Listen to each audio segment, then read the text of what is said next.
लोग बोली जय श्री राम, जय श्री राम। भारत माता की। अरे मरून कलर सड़िया दिया मरून कलर सड़िया दिया आम्रपाली दुबे जी के गोड्डा घुमाएगा। आम्रपाली दुबे जी के गोड्डा घुमाएगा। एक बार 9 लाख पार कर दिखाएगा।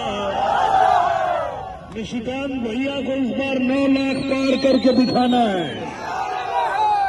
तो 9 लाख पार कैसे होगा? कमल का बटन दबाना है। एक मरून कलर सड़िया दिया, एक मरून कलर सड़िया दिया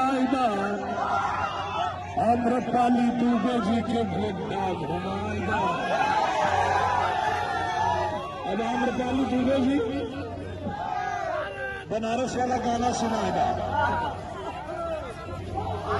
ना। जब मरून कलर साड़ी याद नहीं आता, मरून कलर साड़ियाँ सुनाई। देखता नहीं मीठी मीठी मुस्की तुम्हारा तारा, टुक टुक ऐसे काहे मेरा तारा, कभी चले पूरा मनवा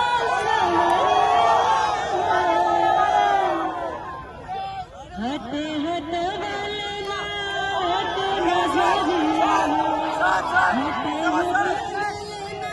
हटे हट नजरिया, जान मारो जान मरून कलर सड़िया।